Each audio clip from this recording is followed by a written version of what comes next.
C'est l'histoire d'un garçon de Henryville, dans l'Indiana, en 1895.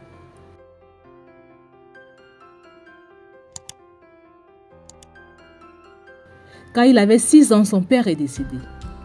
Sa mère a dû commencer à travailler dans une conserverie de tomates, le laissant cuisiner et s'occuper de ses frères et sœurs. La vie l'a durement frappé très jeune et en raison de la situation difficile à laquelle il a été confronté, il a dû travailler comme un ouvrier agricole à l'âge de 10 ans. En 6e année, il a abandonné le lycée et a quitté sa maison. Il a commencé à travailler comme peintre de voitures. À 16 ans, il a fait semblant d'avoir l'âge pour s'engager dans l'armée américaine.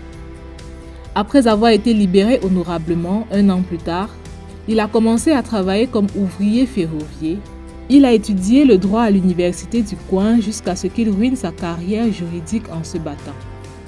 Il a été contraint de retourner chez sa mère et de trouver un emploi de vendeur d'assurance vie. Après un certain temps, il a été licencié pour ne pas avoir suivi les ordres. Quelques années plus tard, il a créé une compagnie de petits bateaux et c'était un succès immédiat. Plus tard, il a essayé de tirer profit de sa compagnie pour créer une entreprise de fabrication de lampes chimiques. Juste pour découvrir plus tard qu'une entreprise vendait déjà des lampes électriques bien meilleures que celles de son entreprise. Il a eu tellement de difficultés dans la vie, mais ce monsieur ne voulait pas abandonner. Il est parti travailler comme vendeur dans une entreprise de pneus, mais encore une fois, il a perdu son emploi. L'entreprise a fermé son usine de fabrication. Et à l'âge de 40 ans, il a rencontré le directeur général d'une entreprise qui lui a demandé de gérer une station-service pour lui. Mais la station a dû fermer à nouveau en raison de la Grande Dépression de cette même année. La même année, la Shell Oil Company lui offre une station-service sans loyer en échange qu'il verse un pourcentage des ventes. Il a commencé à exploiter la station-service et a également commencé à servir des plats de poulet et d'autres repas simples pour les personnes qui s'arrêtent à la station. Son poulet frit est rapidement devenu le favori des habitants de la région et le rendit célèbre dans la région. Quelques années plus tard, il a quitté la station et ouvrit un véritable restaurant. Après avoir connu un certain succès dans cette entreprise, il commença à faire de la publicité pour ses poulets et malheureusement une dispute a éclaté à l'improviste avec un concurrent local et a abouti à une fusillade mortelle avec la mort d'un de ses employés. 4 ans plus tard, il a acheté un motel à côté de son restaurant de poulet dans l'espoir de faire de meilleures affaires. Mais le motel a pris feu et a été réduit en cendres avec son restaurant. Pourtant, cet homme ambitieux a reconstruit et dirigé un nouveau motel avec un restaurant de 140 places jusqu'à ce que la Deuxième Guerre mondiale l'oblige à fermer de nouveau. À la fin de la Deuxième Guerre, il a essayé de vendre sa recette à d'autres restaurants. Sa demande a été rejetée 1009 fois. Quand finalement en 1952, il vendit sa recette, le Kentucky Fried Chicken, pour la première fois à l'exploitant de l'un des plus grands restaurants de la ville.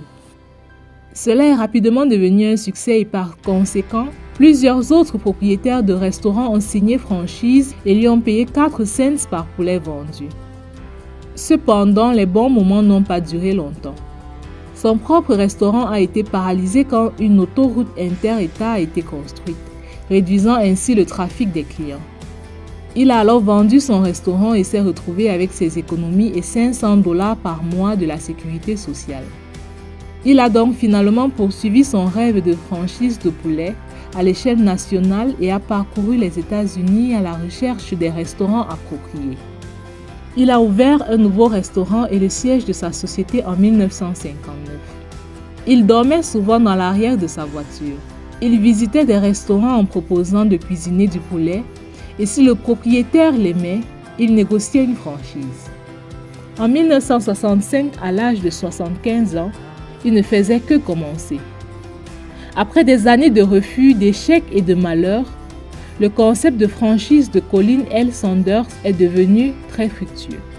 KFC a été l'une des premières chaînes de restaurants rapides à s'étendre rapidement et en ouvrant des points de vente au Canada, au Royaume-Uni. Au milieu des années 1960, le Colin L reste le symbole de l'entreprise. Après l'avoir vendu, il a parcouru plus de 400 000 km par an pour visiter les restaurants KFC et ravissait les clients dans le monde entier. Colin L. Sanders est décédé à l'âge de 90 ans et en ce temps-là, il y avait 6 000 établissements KFC dans 48 pays différents. En 2018, il y avait 22 621 restaurants KFC dans le monde. Si vous êtes accablé par le rejet ou découragé par les échecs, rappelez-vous de l'histoire de L. Sanders, un élève de 6e année, renvoyé de plusieurs emplois, qui a ruiné sa carrière d'avocat et a été retardé par une grande dépression, un incendie et la Deuxième Guerre mondiale.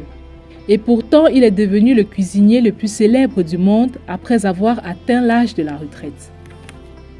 Colin L. Sanders, le créateur de l'une des plus grandes chaînes de fast-food du monde, était beaucoup de choses, mais avant tout une grande histoire de réussite.